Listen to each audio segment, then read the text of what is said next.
శ్రీమాత్రే నమః. ఓం నమ శివాయ. కార్తీక పురాణం 29వ అధ్యాయం.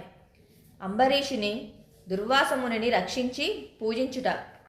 సుదర్శనుడు అంతరార్ధనమైన తర్వాత అంబరీషుడు భక్తితో దుర్వాసునకు నమస్కరించి తన శిరస్సు ఆ ముని పాదములపై ఉంచి, మునీంద్ర, నేను మహాపాపాత్ముడను. పాపంలో మునిగియుండి చాలా కష్టపడుచున్నాను.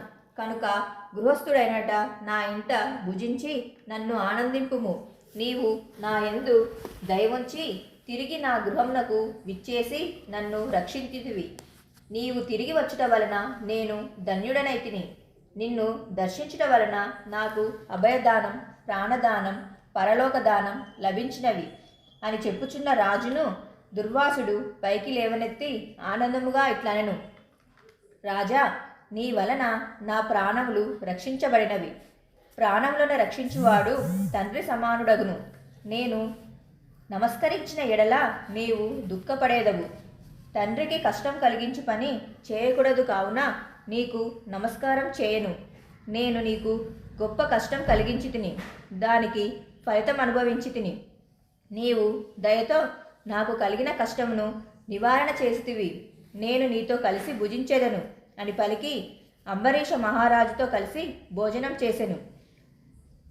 సాక్షాత్ శివస్వరూపుడైన దుర్వాసముని విష్ణుభక్తి యొక్క మహిమను పరీక్షించదలచి వచ్చి అంబరీష మహారాజును పరీక్షించి సంతోషించి అంబరీషుణ్ణి ఆశీర్వదించి తన ఆశ్రమునకు పోయెను.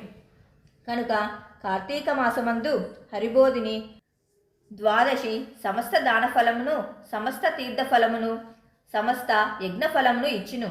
కార్తీక మాసంలో శుక్ల ఏకాదశి నాడు ఉపవాసముండి జాగరణం చేసి ద్వాదశి నాడు దానం లొసగి బ్రాహ్మణులతో కలిసి పారాయణం ఆచరించువాడు సమస్త పాతకముల నుండి విముక్తుడగును. మోక్షమును ఉపేక్షించి విష్ణు భక్తులు ద్వాదశి స్వల్పంగా ఉన్నప్పుడు దానిని విడువక ఆలోపుగానే పారాయణ చేయవలను.